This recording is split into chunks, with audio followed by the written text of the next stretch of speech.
것을 아실 수가 있을 것 같아요.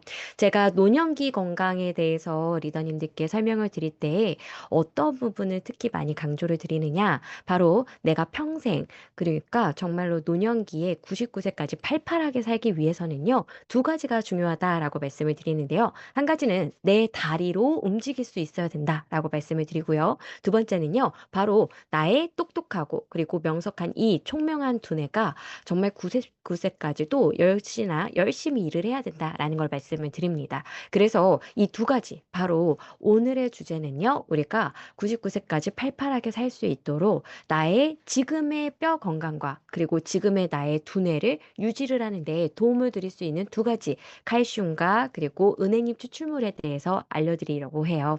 그래서 이 칼슘이라는 것은요, 뉴트리라이트의 대표적인 제품이 칼맥디를 통해서 많은 분들이 알고는 계십니다. 그런데 간혹 가다가는요, 뉴트리라이트의 너무나도 당연한 제품군에 대해서는요, 약간 그냥 이거는 당연히 먹어야 되는 거야. 그런데 칼슘이 정말 내 몸에서 어떤 역할을 하지? 이거에 대해서는 그렇게 관심을 안 가지시는 경우도 있다라는 거죠. 그래서 오늘은 정말 기본적인 영양소지만 우리가 칼슘 하면은 뼈만 생각했다면 이제는요, 우리의 근육을 위해서도 도움을 줄 수가 있고요. 그리고 올바르게 나의 근육을 수축하는 힘을 주기 때문에 이것을 잘 활용하는 방법에 대해서도 알려드리도록 하겠습니다.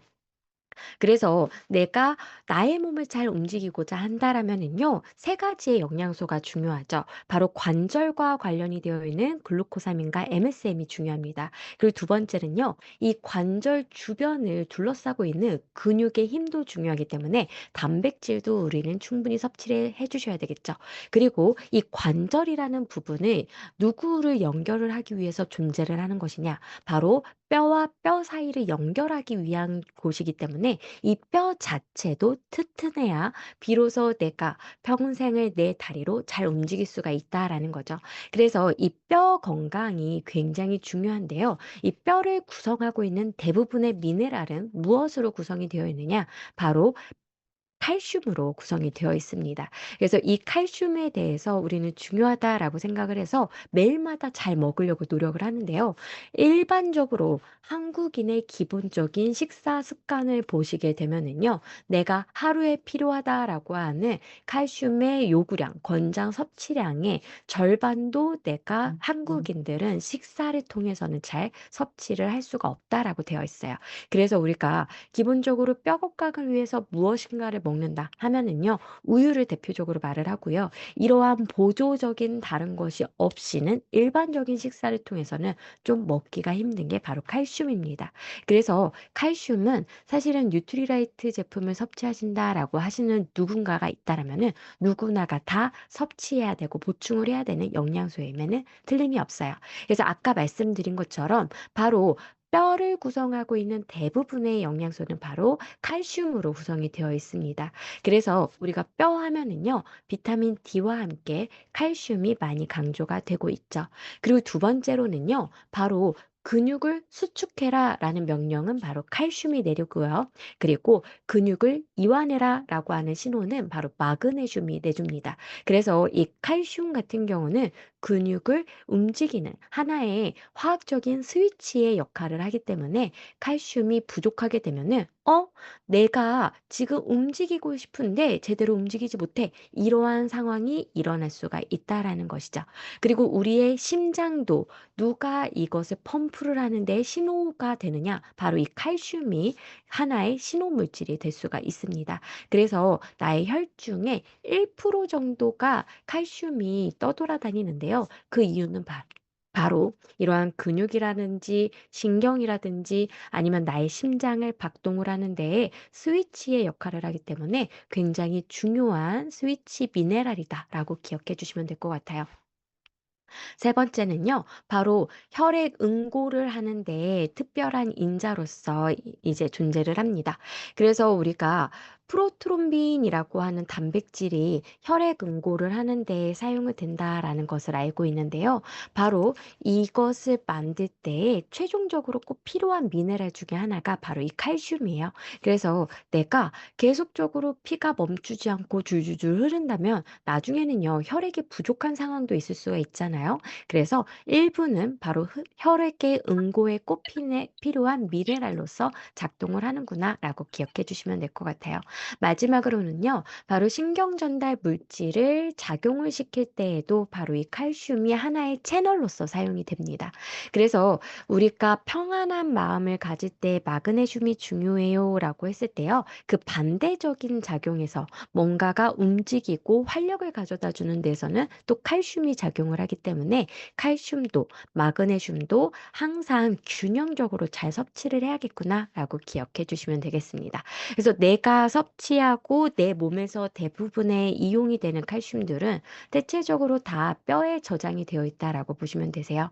그리고 이것은 일부가 바로 체액 속으로 흘러 들어가서 아까 말씀드렸던 다양한 역할의 채널들에 흘러 들어간다라든지 아니면 나의 근육을 움직이는데 수축을 하는데 활용을 한다라든지 이러한 데에 사용이 되기 때문에 혈액에도 일부는 필요할 수가 있다라고 보시면 되겠죠.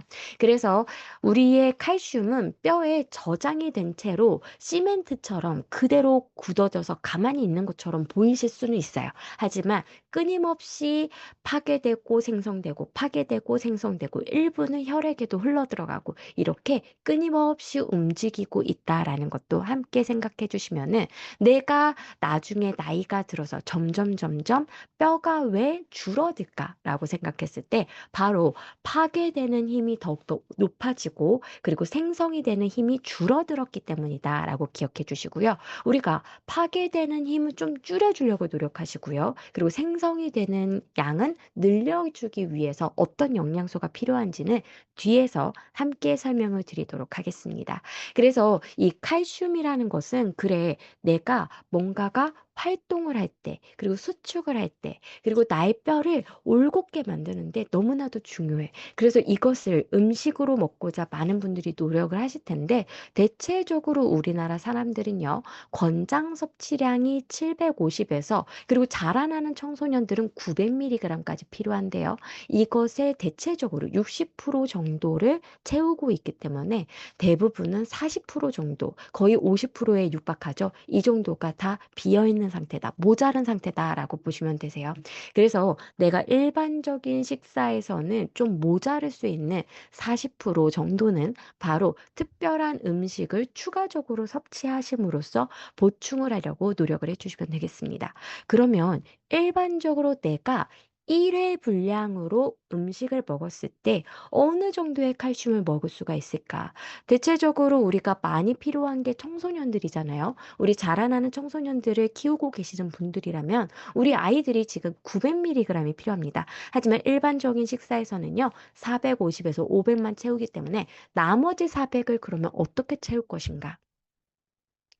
바로 음식을 통해서라면은요, 우유 100mg을 섭취하시면은 73mg 정도의 칼슘을 먹을 수가 있어요. 그리고 다른 음식들은요, 대체적으로 달걀 한 알, 치즈 한 장, 멸치 우리 이제 어 우리 반찬 그릇에 음. 담기는 정도의 양, 그리고 요거트 한 컵 정도, 두부는 4분의 1모 정도를 섭취하시게 되면 죄송해요. 두부는 1모 정도로 섭취하시게 되면은요.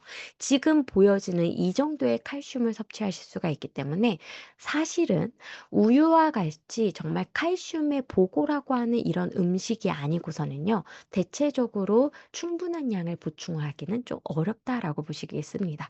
그래서 우리가 한 잔 정도는 우유를 섭취하시고 오늘 소개를 드리는 저희 칼맥디와 같은 보충을 통해서 함께 섭취하시면은요. 사실은 칼슘만 섭취하는 게 중요한 것이 아니라 바로 칼슘 흡수를 위해서는 비타민 D나 마그네슘과 같은 다른 영양소들도 굉장히 많이 필요하거든요. 그래서 이러한 것들까지 같이 섭취하실 수 있는 방법을 선택을 하신다면 더욱더 똑똑하게 나의 뼈의 건강을 위한 보충을 하실 수가 있다라고 생각해 주시면 되세요.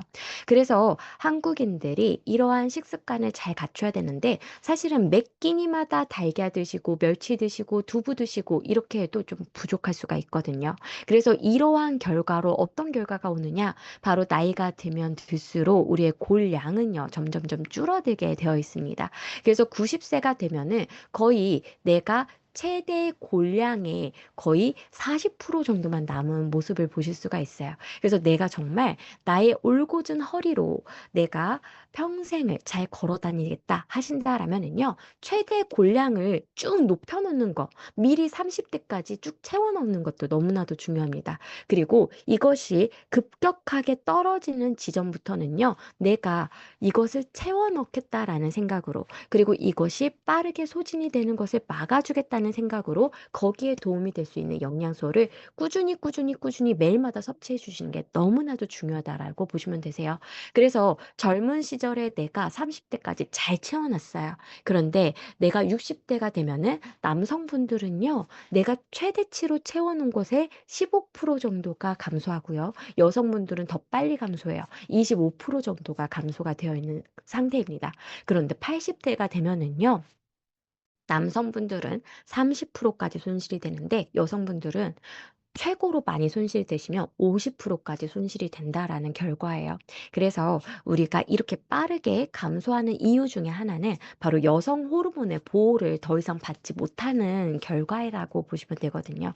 그래서 내가 폐경기가 되었다? 그러면 그 전부터 열심히 칼슘을 잘 채워주심으로써 이렇게 골량이 줄어드는 걸 막아주셔야 됩니다. 왠지 아시죠? 우리가 나중에 나이가 들어서 많은 사망 원인 중에 하나가 바로 골절이에요. 골절이 당하게 되시면은요, 2, 3년에 만에 사망을 할 확률이 훨씬 더 높아진다라고 얘기를 합니다. 그렇기 때문에 내가 나중에 노년이 되어서 골절을 당하지 않기 위해서라도 바로 이 뼈 건강에 대해서 심각하게 그리고 이제는 잘 채워주셨으면 좋겠습니다. 그리고 아까 살짝 말씀드린 것처럼 칼슘만 섭취하는 것보다는 사실은 이것을 함께 도와줄 수 있는 영양소들을 먹어주시는 게 좋겠죠. 한 가지는요, 바로 마그네슘입니다. 마그네슘 같은 경우는 칼슘과 함께 섭취했을 때 더욱더 뼈의 손실을 낮춰주는 것으로 알려져 있어요. 빠르게 손실이 되는 걸 막아주는 걸로 알려져 있습니다. 그리고 우리가 오늘은 설명을 안 드리지만 비타민 K 같은 경우도요, 바로 이 뼈를 생성하는데 더욱더 촉진을 많이 시키기 때문에 파골세포보다 조골세포의 힘을 강하게 만들어주는데 도움을 줄 수가 있어요. 그래서 리더님들께서 우리 뼈 건강을 위해서 칼맥디를 드시면서 비타민 D를 더 추가적으로 섭취하셨으면 좋겠고요. 이번에 저희 비타민 K2, 비타민 D3 제품 출시되었었잖아요. 그래서 이것을 통해서 비타민 K2도 함께 섭취하셨으면 좋겠습니다. 그리고 비타민 D 같은 경우는요, 칼슘의 흡수를 도와주는 것으로 알려져 있어요. 그래서 다양한 영양소들을 함께 접목을 시켜서요, 우리가 뼈의 골량을 최대한 보호를 해주셨으면 좋겠습니다. 그러면 실질적으로 우리가 중노년층에서 칼슘을 꼭 섭취해야 되는 이유 다시 한번 보여드리면은 아까 골량이 줄어드는 것과 함께 우리가 노년기에 또 하나 염려해야 되는 부분이 바로 근감소증입니다. 혈중의 칼슘 농도가 어떠하느냐에 따라서 근감소증의 위험률이 함께 높아진다라는 것을 보실 수가 있어요. 그래서 칼슘의 섭취량이 가장 낮은 군과 가장 높은 군을 비교했을 때 어느 정도로 차이가 많이 일어나게 되느냐? 바로 가장 낮은 군에서는요, 가장 높은 군보다 근감소증의 위험률이 남성분들 같은 경우 1.7배, 여성분들은 2.4배나 높아지는 것으로 보여집니다. 그래서 혈중의 칼슘 농도라는 것은 이 사람이 매일마다 섭취하고 있는 칼슘의 양을 대변한다라고도 볼 수가 있는 것이죠. 그래서 내가 매일마다 채워넣는 그 칼슘이 얼마나 중요한지를 이러한 자료를 통해서 보셨으니까요. 많은 분들에게 이러한 부분도 함께 설명해 주셨으면 좋겠습니다. 그리고 아까 보셨던 칼슘과 함께 마그네슘과 비타민 D와 관련이 되어 있는 자료도 함께 보실 텐데요. 마그네슘은 바로 골밀도에 실질적으로 도움이 된다라는 연구 결과가 있어요. 그래서 이 마그네슘을 하루에 많이 섭취하면 섭취할수록 몸 전체의 골밀도가 2%씩 증가가 된다라는 결과입니다. 그래서 내가 골밀도를 높이기 위해서는 칼슘과 함께 마그네슘을 더욱더 섭취를 해주시면은 더 시너지 효과가 있다라는 것을 이러한 것들을 통해서도 보실 수가 있겠죠. 그리고 마지막으로 아까 말씀드렸던 비타민 D는 바로 칼슘의 흡수를 도와줍니다. 그리고 중장년층 분들이 특히 비타민 D를 열심히 섭취해야 되는 이유 중에 하나는요, 바로 심혈관계 계통의 건강과도 관련이 되어 있다라는 거죠. 그래서 어떤 분들이 이런 말씀을 하시잖아요.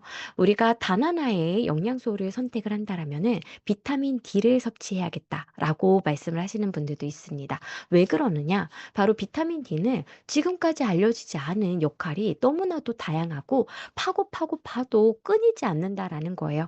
그래서 비타민 C는 거의 연구가 끝났어요. 너무 좋은 거 알고 있어요. 근데 비타민 D는요, 지금 확장하고 확장하고 확장해서 머리부터 발끝까지 연구가 안 되는 부분이 없다라는 것입니다. 그래서 비타민 D가 왜 이렇게 연구가 많이 되냐면요. 머리부터 발끝까지 비타민 D 수용체가요. 비타민 C 수용체보다 더 많다라는 게 밝혀졌거든요. 그래서 이 비타민 D가 이렇게까지 많은 역할을 하는구나를 또 새삼 많이 느끼고 있는 게 바로 요즘이라고 보시면 되세요.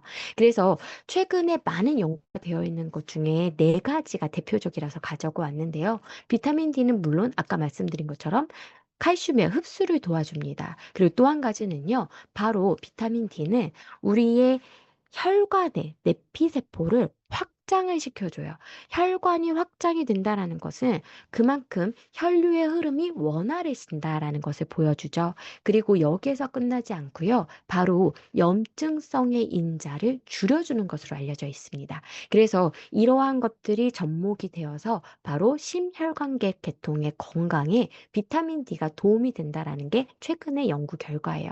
그리고 두 번째로는요. 바로 우리의 두뇌에는 그리고 우리의 췌장에는 비타민 D 수용체가 굉장히 많습니다. 그 얘기는요. 바로 두뇌와 췌장의 역할에 비타민 D가 많은 것을 관여를 한다라는 사실이죠. 그래서 불안, 우울과 같은 감정과 그리고 두뇌의 인지 능력에 비타민 D가 연관이 되어 있어서요. 비타민 D를 충분히 섭취해 주면은 바로 불안, 우울에서 벗어날 수가 있고요. 그리고 인지 능력이 개선이 된다라는 게 끊임없이 자료로 나오고 있어요. 그래서 영국에 있는 사람들이 우울이 많은 이유 중에 하나가 바로 햇빛을 받는 시간이 굉장히 적기 때문이라는 이제 결과도 있잖아요. 그래서 이러한 비타민 D를 섭취를 해주시면은 두뇌와 관련이 되어 있는 부분들이 좋아질 수가 있다라는 것도 기억해 주시면 되겠습니다. 그리고 마지막으로 요즘에 당뇨전 단계에 있는 분들이 굉장히 많잖아요. 그래서 이 비타민 D가 당 대사에도 관여를 한다라는 논문 결과가 있습니다. 어떻게 관여를 하느냐? 바로 우리가 인슐린이라고 하는 이 호르몬은 바로 췌장에서 만들어지잖아요. 그래서 비타민 D의 수용체가 췌장에 굉장히 많은데요. 인슐린을 충분히 잘 만드는 데에도 비타민 D가 관여를 합니다. 그리고 인슐린을 만들어내면 또 뭐가 중요할까요? 원활한 당대사를 위해서는요, 바로 포도당을 수용하는 이 수용체, 인슐린의 수용체가 굉장히 중요해요. 그래서 세포의 인슐린 수용체가 제대로 작동만 한다라면은 인슐린은 그만큼 잘 받아들이고 이 인슐린과 인슐린 수용체가 결합을 하게 되면은 누가 열리느냐? 바로 포도당의 문이 열리면서 그 안으로 우리의 포도당이 들어갈 수가 있기 때문에 세포가 비로소 포도당을 통해서 에너지원을 만들 수가 있게 됩니다. 그래서 이러한 모든 관여를 할 때는요, 바로 이 인슐린 수용체라는 것을 활성화를 시키는 게 굉장히 중요한데, 이건 역시도 비타민 D가 그 역할을 해준다라고 되어 있어요. 그래서 이 인슐린의 수용체 활성화와 그리고 췌장에서 인슐린을 만들 때 비타민 D가 도움을 줄 수가 있기 때문에 그래서 당 대사에도 관여를 한다라고 되어 있어요. 그래서 우리가 머리부터 발끝까지 혈관, 그리고 당대사, 두뇌 건강 이런 쪽으로 많은 연구가 되어 있기 때문에 우리가 중노년층이시라면은 비타민 D도 중요하게 잘 섭취를 해주셔야겠죠. 그래서 저는 칼맥디뿐만 아니라 플러스로 비타민 D3, K2 제품도 꼭 같이 섭취하셨으면 좋겠습니다. 그래서 이것을 뒷받침할 수 있는 이제 자료들이 보여지는데요. 무엇이냐? 바로 심혈관계 건강과 관련해서 우리나라가 아니라요. 전 세계적으로 많은 국가들에서 혈관과 관련해서 굉장히 많이 비타민 D와 연관해서 연구를 했어요. 그랬더니 하나하나 살펴보면은요. 비타민 D를 잘 섭취한 사람들의 혈중 지질 농도를 보니까 혈중 지질 농도가 낮았더라라는 것을 볼 수가 있고요. 우리나라 같은 경우는 비타민 D를 충분히 섭취한 청년층에서 심혈관계통의 대사와 관련이 되어 있는 지표들이 좋게 나왔더라라는 결과가 있습니다. 그리고 비타민 D가 실질적으로 혈관 내피를 확장을 시켜서 혈압을 조절을 하는 데도 도움을 준다라는 것도 보여질 수가 있고요. 그리고 마지막에도 바로 혈관 확장의 능력이 있다라는 것도 함께 연구가 되었습니다. 그래서 비타민 D는 더 이상 우리가 그냥 뼈 건강을 위해서 섭취해요. 여기에서 끝이 아니라요. 바로 우리의 심혈관계통, 두뇌 건강, 그리고 당대사 이런 쪽으로도 연결시켜서 많이들 설명해 주셨으면 좋겠어요.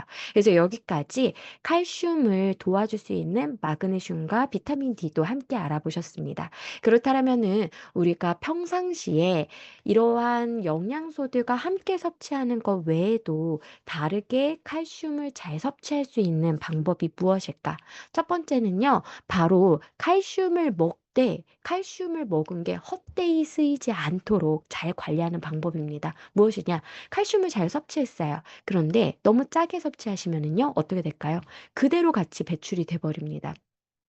그래서 칼슘 흡수를 방해하는 나트륨이라든지 아니면 알코올, 커피, 탄산, 그리고 음료수와 같은 굉장히 단 음식들, 이러한 것들이 있다라면은, 그리고 인이 많이 들어가 있는 이러한 음식들, 그것들이 있다라면은 칼슘 흡수를 방해하고 함께 쥐고 나가버리는 결과를 가지고 오기 때문에 이러한 음식들은 피해 주시는 게 맞습니다. 그리고 아까 설명드린 것처럼 마그네슘과 비타민 D와 함께 섭취하시는 게 굉장히 지혜로운 방법일 수가 있겠죠.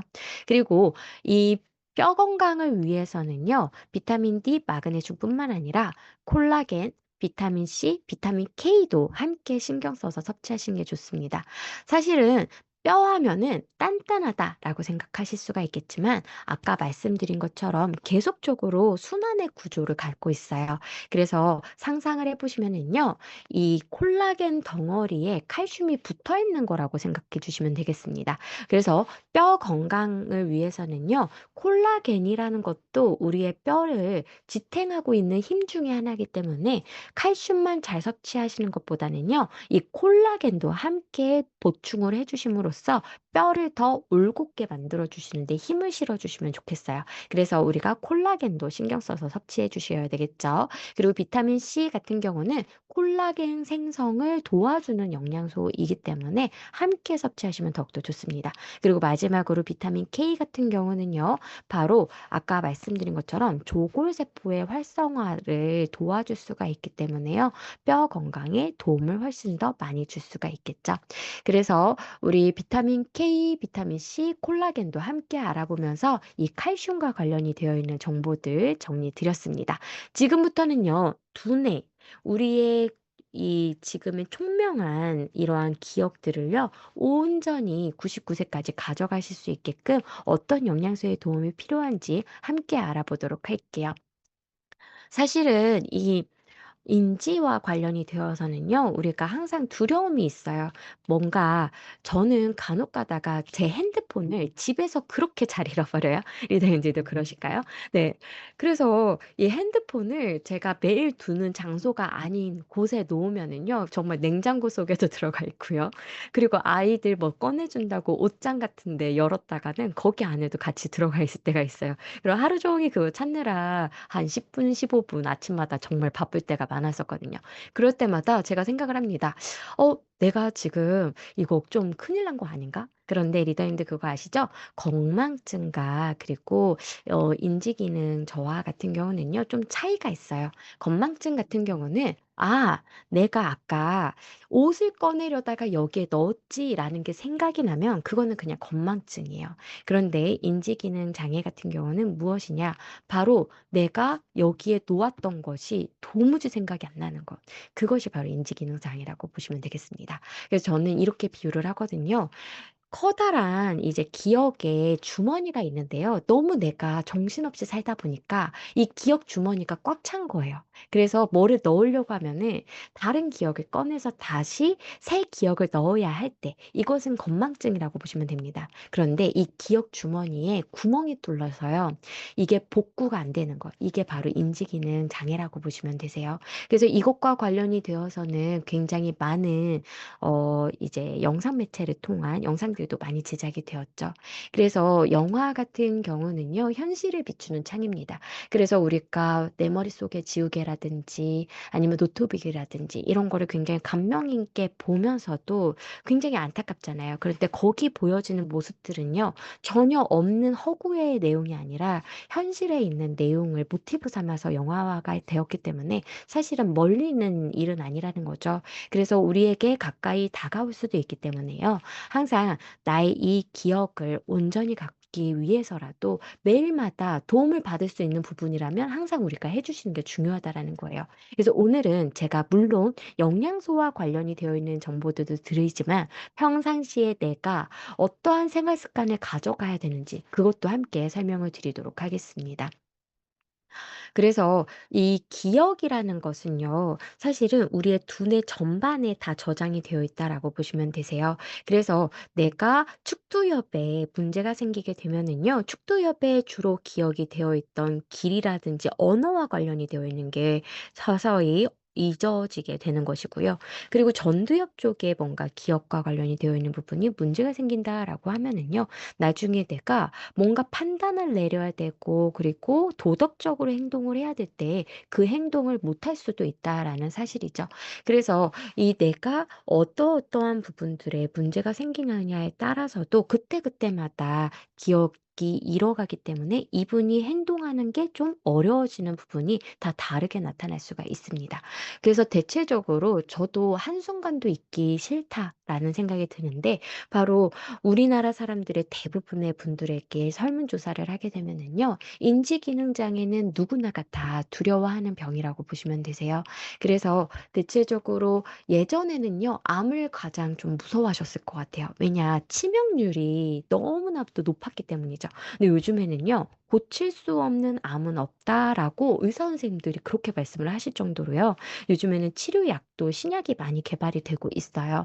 그래서 과거보다는 점점점 암에 대한 이러한 걱정보다는 바로 이 치매라고 하는 기억을 잃는 인지기능 장애에 대한 두려움이 더욱더 나이가 들면 들수록 높아진다라는 것을 보실 수가 있다라고 보면 되겠습니다.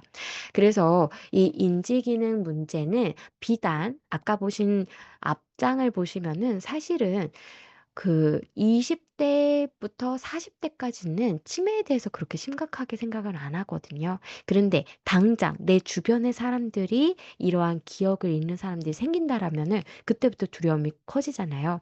그런데 사실은요. 60대 전에 생기는 것을 초록이 치매라고 얘기를 하잖아요. 이러한 것들이 생기시는 분들이 과거 20년 전보다 지금은요. 거의 4배가량 증가했기 때문에 비단 이제는 60대 이후 분들의 걱정이 아니라 정말로 우리가 20 대부터 나의 두뇌를 위해서 많은 신경을 써야 되는 시대가 바로 지금이라고 생각해 주시면 되겠습니다. 그래서 인지기능 문제는 대체적으로 대표적인 게 바로 알츠하이머성 치매입니다. 이것은 우리가 뇌를 정말 많이 썼기 때문이에요. 그래서 베타 아밀로이드라고 하는 그리고 타우 단백질이라고 하는 찌꺼기가 나의 신경세포 어딘가에 쌓여서 거기를 더 이상 작동을 못하게 하고 그게 너무나도 많아지게 되면은 여기저기에 인지 기능에 문제가 생기는 게 바로 알츠하이머성이라고 보시면 되겠습니다. 그 두 번째는 혈관성도 굉장히 많다라는 거죠. 어느 날 갑자기 뇌혈관이 막혀버리는 뇌경색이라든지 아니면 뇌혈관이 뻥 하고서 터져버리는 뇌출혈 같은 것들을 경험하게 되면은요, 그 주변에 있는 신경들이 이제 제 역할을 못하게 되면서 인지기능 장애가 올 수가 있어요. 그리고 세 번째가 바로 루이소체성이라고 하는데요. 이것 역시도 이상한 단백질 덩어리 찌꺼기라고 보시면 되겠습니다. 그런데 이 단백질 찌꺼기가 어디에 붙느냐에 따라서 인지기능 장애가 올 수도 있고요. 그리고 운동 조절 부위에 쌓이게 되면은 이게 바로 파킨슨 병의 원인이 될 수가 있어요. 그래서 이 비정상적인 단백질 덩어리 때문에 생겨나는 병이구나라고 기억해 주시면 되겠어요. 그리고 나머지는 뭐 알코올성 치매, 그리고 우울증성. 이것은 가상 치매라고 해서요. 우울증을 해결을 하시면은 다시금 되돌아오기 때문에 괜찮습니다. 그리고 가역성이라고 해서요. 이건 역시도 영양소의 결핍이 갑작스럽게 일어나면은 나타나는 거. 이건 역시도 영양소를 제대로만 공급해 주시면은 다시금 돌아가기 때문에요. 바로 우리가 가장 크게 염려해야 되는 부분은 바로 알츠하이머성이라고 생각해 주시면 되실 것 같아요. 그래서 이렇게 나쁜 단백질 찌꺼기가 내 뇌에 쌓이지 않도록 뒤에서 설명드린 영양소들을 충분히 섭취해 주시는 거, 이것을 꼭 기억해 주셨으면 좋겠습니다. 그리고 제가 아까 초록이 치매를 이제는 좀 염려해야 된다라고 말씀을 드렸던 이유는요. 바로 요즘에 디지털을 너무나도 우리가 여기저기 쓰다 보니까요.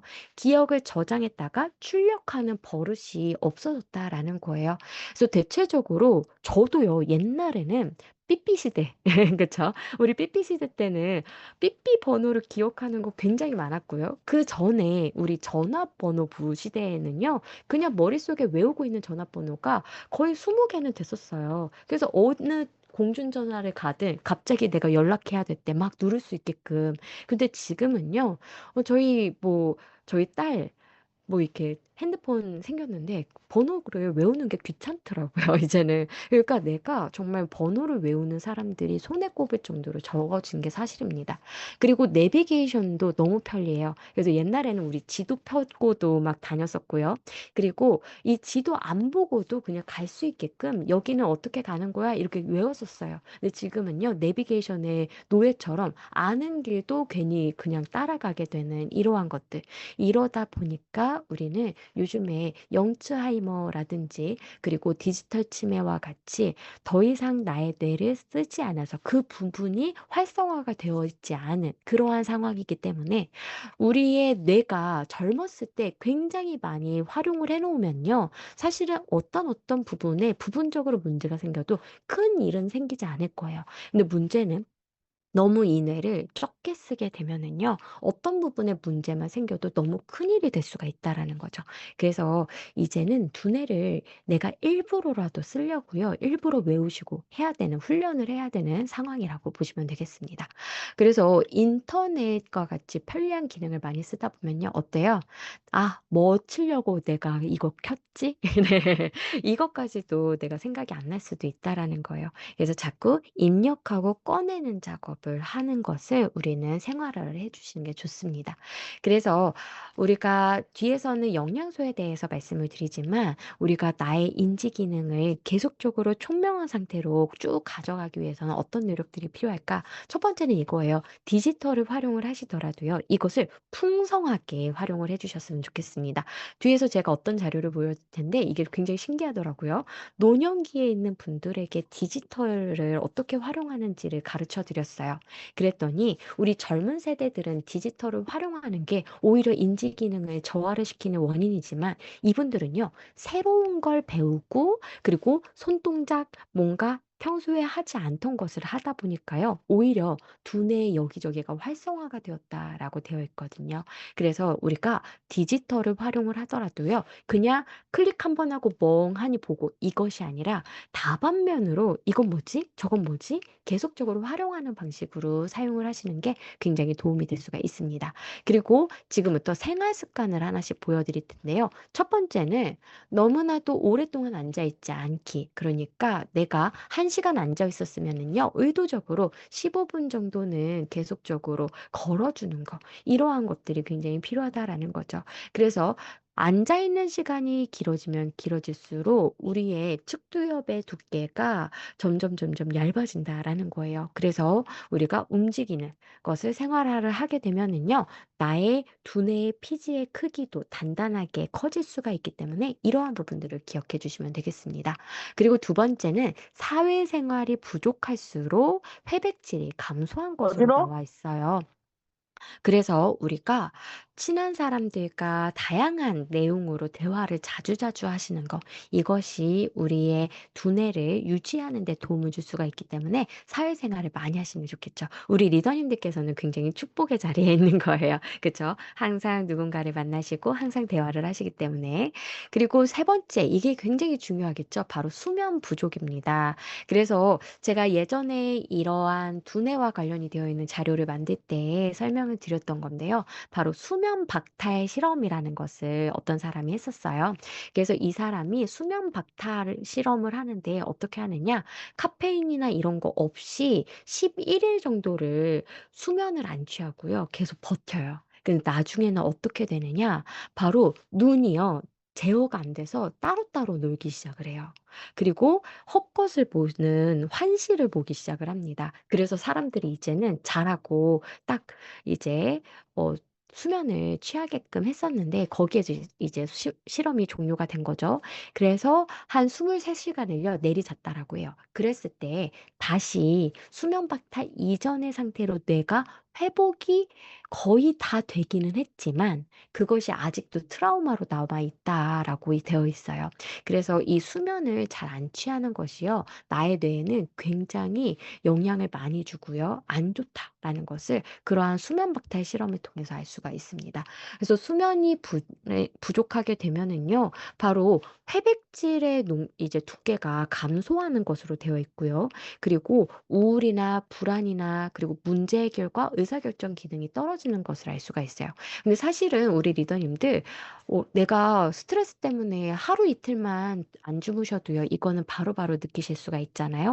그렇기 때문에 수면은 매일마다 7, 8시간 정도는 충분히 취하시는 거, 그리고 깊은 수면을 취하시는 게 굉장히 중요합니다. 그리고 스트레스를 경험을 하게 되면요, 전전두엽의 회백질이 감소하는 것으로 되어 있어요. 전두엽은요, 우리가 도덕성이라든지 판단을 내리는 데 굉장히 중요한 뇌이기 때문에 여기가 제대로 작동을 안 한다라면은 스트레스가 갑자기 쌓이게 되면은 예전에는 이성적으로 제가 그래요. 제가 잠을 잘 못 자면 저희 딸이 이해가 되던 게 이해가 안 되게 돼요. 그래서 갑자기 아이를 크게 혼내는데 그날 생각하면은 저녁에 후회돼요. '아 내가 지금 너무 잠을 못 잤고 내가 오늘 낮에 있었던 일 때문에 스트레스를 많이 받아서 그랬구나.' 그러니까 평상시에는 인지적으로 너무 잘 내리던 판단도 판단 능력이 흐려질 수가 있다라는 거죠.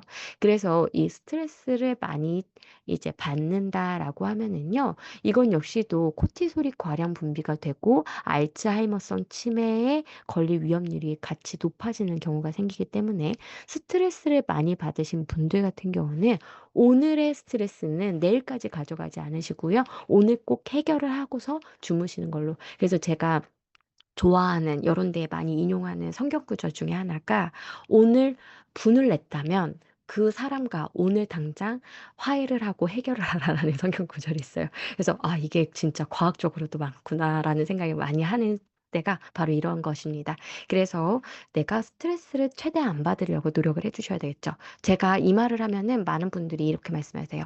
스트레스를 안 받고 싶다고 안 받는 건 아니잖아요. 그래서 이러할 때 필요한 것이 바로 비타민 B군, 죄송해요. 마그네슘 그리고 비타민 C입니다. 그래서 내가 스트레스를 많이 받는다라면은요. 이러한 것들을 같이 섭취해 주시고요. 저희 뉴트리라이트 F옥타코사놀에 들어가 있는 성분도 바로 스트레스를 완화하는 데 도움을 줍니다. 그래서 이러한 것들을 함께 도움을 받으시면 될 것 같아요.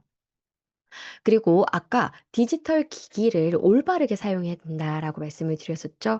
그래서 이 디지털 기기를요, 너무 멍하니 보시는 것보다는 여러 가지 방면으로 활용을 하신다면 오히려 뇌를 움직이는 방법일 수는 있습니다. 그래서 디지털 기기를 올바르게 사용하시는 거. 그리고 식습관도 너무나도 중요합니다. 의사분들이 말씀하시는 게 있어요.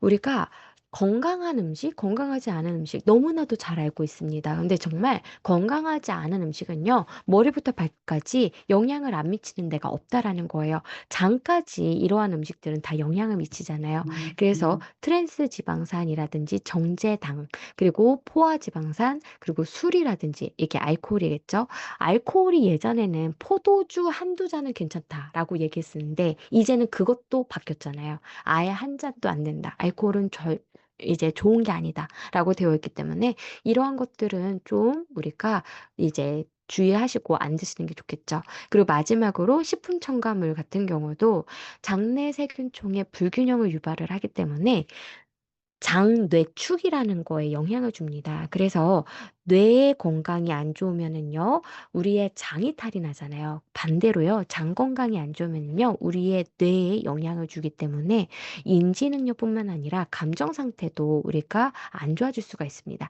그래서 이러한 것들을 위해서도 우리가 식품 첨가물이 많이 들어가 있는 음식들도 피해 주시는 게 맞겠죠. 그리고 이러한 생활 습관과 함께 운동도 우리는 충분히 해주셔야 됩니다. 운동의 효과에 대해서 한 가지씩 보시면은요. 바로 운동을 하게 되면은 우리가 베타 아밀로이드라고 하는 찌꺼기 물질을 많이 쌓는데 영향을 주는 이러한 물질들, 단백질들은 점점점 떨어지게, 줄어들게 되어 있고요. 좋은 효소가 많이 증가를 해서요. 베타 아밀로이드를 분해하고 청소하는 데 도움을 줍니다. 그래서 최종적으로는요, 바로 알츠하이머의 위험성을 낮추는 걸로 되어 있기 때문에 운동을 매일마다 30분 이상은 꾸준히 해주시는 게 좋겠죠. 그리고 이 오른쪽에 있는 그림은 무엇이냐? 바로 고혈압이 있는 사람의 뇌와 그리고 운동을 하는 사람의 뇌를 비교를 한 거예요. 그래서 운동을 하게 되면은요, 고혈압에 있는 사람들의 뇌는 어떤 문제가 있느냐? 첫 번째는 혈관이 좁아져 있는 상태이기 때문에요. 혈류가 원활하게 흐르지 않게 되어 있습니다. 그리고 두 번째는요. 미세한 혈관이 줄어들게 되어 있어요. 그러니까 혈액 공급이 원활하지 않다라는 결과인 거죠. 그리고 마지막 세 번째는요. 바로 뇌에는 BBB 채널이라고 하는 장벽이 있어요. 이 BBB 장벽은 외부로부터 뇌에 나쁜 박테리아나 바이러스나 나쁜 독성 물질들이 침투하지 않게끔 막아주는 장벽인데요. 고혈압이 있는 분들 같은 경우는 이 장벽이 허물어져 있는 상태예요. 그래서 마구마구 독성 물질들이 더 많이 침투를 합니다. 근데 운동을 하는 사람의 뇌는요, 이것과 완전히 반대적인 상태예요. 그래서 첫 번째는 바로 이러한 혈류가 되살아나게 됩니다. 그 두 번째는요, 바로 혈액의 흐름이 원활해지게 되어 있어요. 그렇게 되면은 신경세포들도 서로서로 시냅스를 많이 만들게 되어서요. 서로서로 연결고리가 다시금 많아집니다. 그래서 뇌는 그대로 굳어져 있는 게 아니라 우리가 쓰면 쓸수록 가소성이 있어서 점점점 발달하는 걸로 되어 있거든요. 그래서 운동을 하시게 되면은 이렇게 발달 단계가 이제 확연하게 보여질 수가 있기 때문에 그래서 우리가 운동을 통해서 이러한 혈류의 흐름을 원활하게 하는 것뿐만 아니라 바로 새로운 혈관이 생겨날 수 있게끔 그리고 시냅스가 여러 개가 연결이 될 수 있게끔 해주시면은 나의 인지 기능을 개선을 하는데 도움을 더 많이 받으실 수가 있겠죠.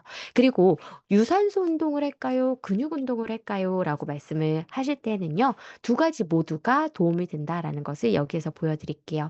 유산소성의 운동을 하게 되면은요, 뇌에 산소 공급이 많아질 수가 있기 때문에 두뇌의 크기가 함께 발달하고 커질 수가 있습니다.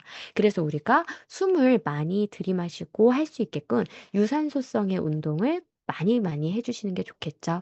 그리고 두 번째로는 근육 운동을 하시게 되면은요, 바로 이 근육 운동과 함께 하시게 되면은 뇌에 특히 해마의 크기가 커지는 것으로 되어 있어요. 그래서 아래의 그래프 같은 경우는요, 우리가 저항성의 근육 운동과 함께 인지 훈련을 했을 때 얼마나 시너지가 나는가를 봤을 때 아무것도 안 한 사람은요, 이 해마의 크기가요, 쭉 하고 낮아지는 것을 볼 수가 있어요.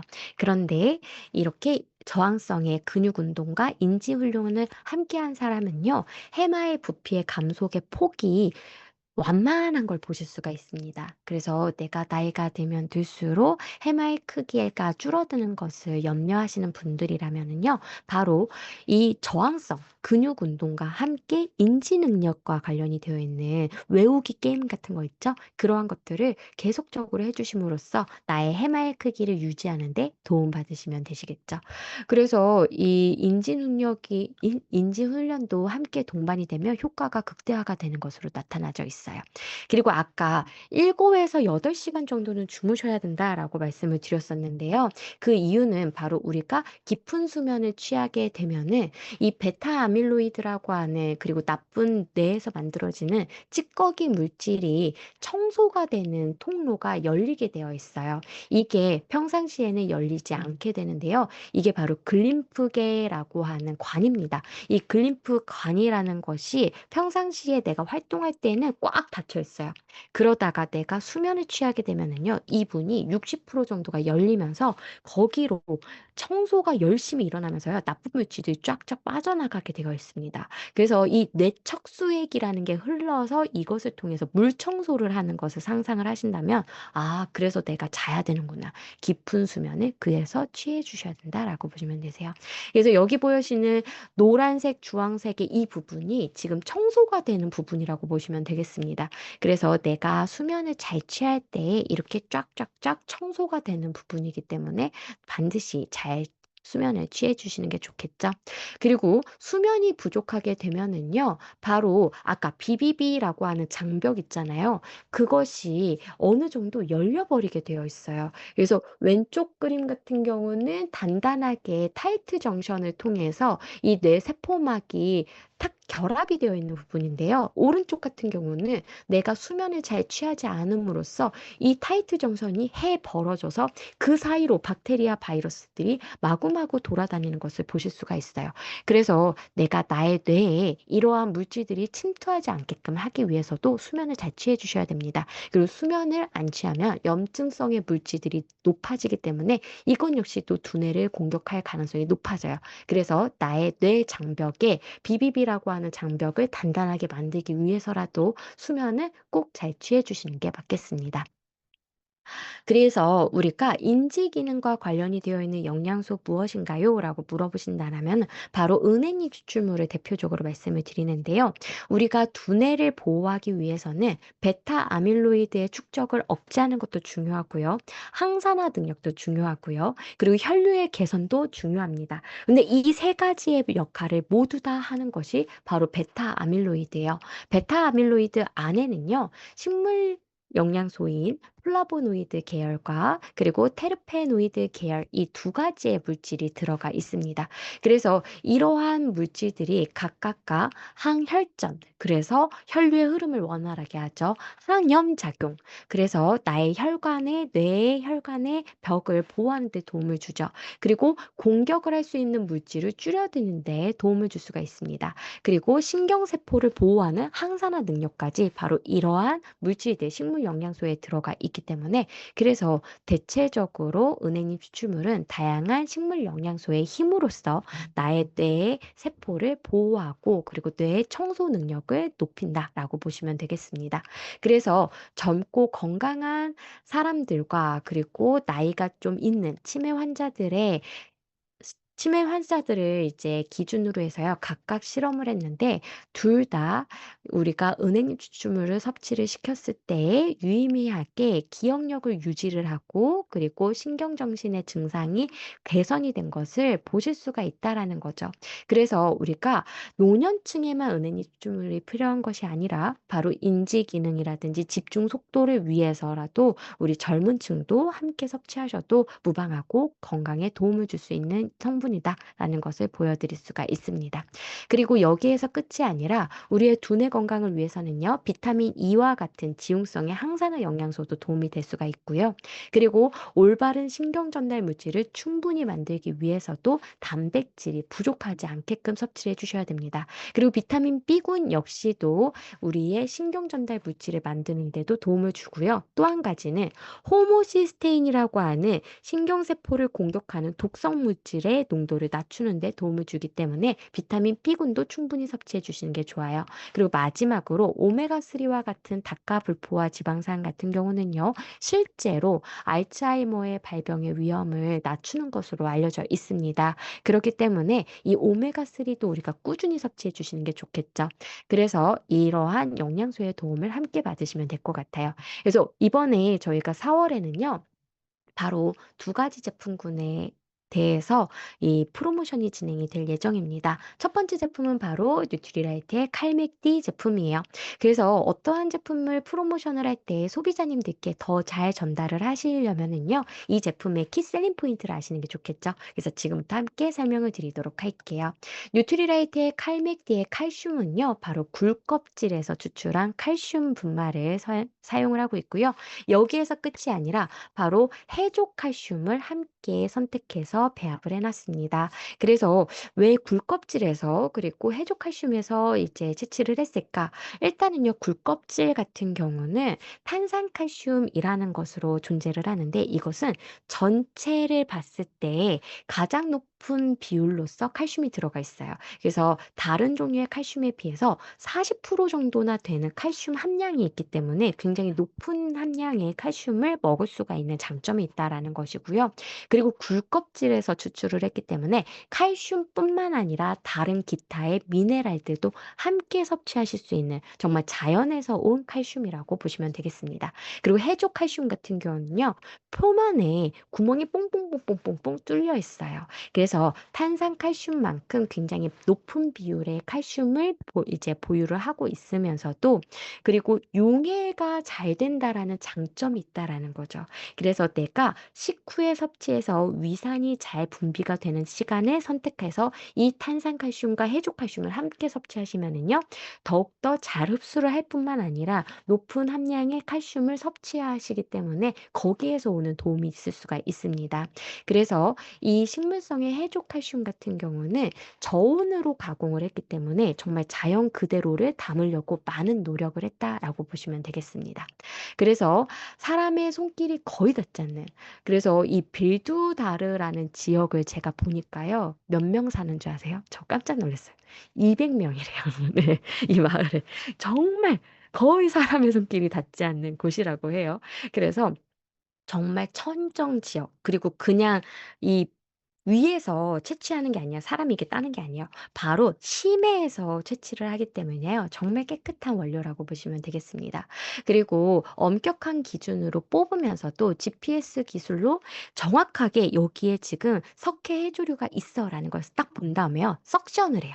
그래서 다른 것들을 이렇게 헤집어서 그물로 아니면 갈기로 이렇게 꺼내게 되면은 그 주변에 있는 다른 생물들도 해치게 되잖아요. 그러지 않고 우리가 필요한 것만 석션을 해서 딱 뽑아내기 때문에요. 오염도 적고 자연도 훼손시키지 않는 정말 뉴트리라이트의 철학을 담은 방식으로 저희가 이 칼슘을 얻게 된다라고 보시면 되겠습니다. 그리고 아까 말씀드린 것처럼 칼슘은 칼슘만 섭취하는 것보다는 마그네슘과 비타민 D와 함께 섭취하시는 게 중요해요. 그래서 이렇게 함께 섭취하실 수 있도록 칼슘 500mg, 마그네슘 250mg, 그리고 비타민 D는 10마이크로그램. 그러니까 1일 권장량 100%를 충족하는 비타민 D를 여기에 함께 넣어 놨습니다. 그리고 칼슘과 마그네슘은 2대 1의 비율이 이상적인 비율이라고 알려져 있어요. 그래서 이 2대 1을 맞췄는데 리더님들께서 이 부분도 이제 왜 이렇게 비율을 맞추고 이 양을 이렇게 했느냐라고 보시면은요. 바로 서로서로의 흡수를 방해하지 않으면서 혈중의 농도가 딱 이상적인 것을 저희가 맞춘 것이라고 보시면 되겠습니다. 그래서 그냥 비율도 이 정도 넣으면 충분할 것 같아가 아니라 이상적인 비율이라는 것을 여기에서 한 번 더 설명을 드리도록 할게요. 그래서 이번에 저희 잘못 썼네요. 네. 칼맥디 본품을 2개 구매하시게 되면은요. 바로 비타민 B 플러스 미니 20개가 들어가 있는 것을 4개 드리는 겁니다. 한마디로 비타민 B 플러스 미니 플러스를 80점 가져가실 수 있는 프로모션이기 때문에 많은 분들이 이번 기회를 통해서 칼맥디 가져가시고 비타민 D도 충분히 가져가셨으면 좋겠어요. 그리고 뉴트리라이트 진코 M에 대해서도 함께 설명을 드리도록 하겠습니다. 그래서 이 두뇌 건강 기능 식품이 이렇게 많이 성장하고 있다라는 것을 보여드립니다. 그래서 정말 초고령화 사회이기 때문에 많은 분들이 관심을 갖고 계시는 것 같아요. 그래서 은행잎 추출물이 들어가 있는 진코엠도 여기에서 빠지면 안 되겠죠. 그래서 실질적으로 이 자료는요, 이 치매를 이제 설명을 하실 때 많은 데에서 사용을 하고 있는 자료입니다. 그래서 내가 빠르게 인지하고 치료를 받고 이것을 보완할 수 있는 여러 가지 영양소의 도움을 받게 되면은요, 바로 치매 단계가 빠르게 급진하진 않아요. 그런데 이것을 모르고 그대로 이제 그냥 내버려 두게 되면은요, 빠르게 이 병이 진행이 될 수가 있기 때문에 온 가족이 함께 이 병이 빠르게 진행이 되지 않도록 많은 도움을 주시는 게 도움이 될 수가 있겠죠. 그래서 이 진코엠을 선택을 하신다라면은 왜 선택을 하시게 되느냐? 바로 순수한 은행잎으로부터 얻어낸 폴라보놀 배당체를 최고 함량이라고 알려져 있는 34mg을 제공을 하는 제품입니다. 그리고 이 은행잎 추출물뿐만 아니라 바로 DHA, 레시틴, 올리브유, 오렌지 추출물까지 바로 두뇌 건강과 혈류 건강에 도움이 되는 원료들이 함께 들어가 있는 제품이라는 거죠. 그리고 저는 이 은행잎 추출물에서 은행잎에 대해서 정말 너무나도 자랑을 많이 드리고 있어요. 이 은행잎을 그냥 수확을 하는 것이 아니라 노란색이 안 됐을 때, 그 직전에 저희가 초록색일 때 수확을 하게 되어 있어요. 그리고 여기에는 순수하게 은행잎만 저희가 넣어놨다라는 의미는요, 누군가는 혼입을 한다라는 것이죠. 왜냐, 이제 건강기능식품 보건복지부에서 정한 그 기준, 표준을 맞추기 위해서요, 인위적으로 다른 것을 섞어서 이것을 통과를 시키는 경우도 있다라는 거예요. 그런데 저희는 이것이 전혀 없다. 그리고 순수하게 은행잎으로만 이 비율을 맞췄고, 그래서 플라보놀 배당체뿐만 아니라 테르펜 락톤이라고 하는 물질도 함께 여기 들어가 있다라는 것을 밝혀서 보여드립니다. 그래서 이러한 부분들을 생각을 하시면은요. 아, 내가 이왕에 은행잎 추출물을 먹는다면 믿을 수 있고, 그리고 정말 순수하게 은행잎에서 얻어진 것, 뭔가 혼입이 없는 것을 선택하고자 하신다면 바로 뉴트리라이트의 진코엠을 선택하시면 되시겠습니다. 그래서 이번에 진코엠 본품 3개를 구매를 하시게 되면은요. 바로 비타민 B 플러스 B니 4개를 증정을 드리는 프로모션이 이번에 준비가 되어 있습니다. 그래서 많은 분들께서 이번 프로모션 함께 하신다라면은요, 내가 진코엠 한 번 선택하시면은 계속 드실 거거든요. 그래서 이왕에 선택하셔서 계속 섭취하실 는 제품이기 때문에 많은 분들이 이 혜택까지 다 가져가셨으면 좋겠습니다. 제가 시간을 맞추려고 했는데요. 네. 5분 정도 이제 지나갔네요. 그래서 우리 리더님들께서 그래도 1시간 5분 동안 열심히 집중해 주셔서요. 많은 이제 정보를 다 드릴 수가 있었습니다. 어떻게 도움 되셨을까요? 네. 그래서 우리 리더님들께서 너무나도 기본적인 제품인데도 너무나도 집중을 잘해 주셔서요. 이번에 몰랐던 칼슘 그리고 뉴트리라이트의 칼맥디 제품의 특징 그리고 진코엠의 자랑거리도 다들 알고 가셨으리라 믿습니다. 그래서 항상 저는요. 우리 리더님들의 네 사업을 항상 기도하고요. 응원 드립니다. 우리 리더님들 늘 승승장구하시고요. 오늘도 네 너무나도 감사했습니다. 다음에 또 뵐게요. 감사합니다. 수고하셨습니다. 네. 얼굴 예쁘신 만큼 저희에게도 귀한 강의 알려주신 리더님께 정말 우리 간사님께 다시 한번 더 큰 박수 부탁드리겠습니다. 감사합니다. 여러분들 많이 배우신 만큼 많이 활용하셔서 정말 피비복 넘쳐나는 또 한 달 한 달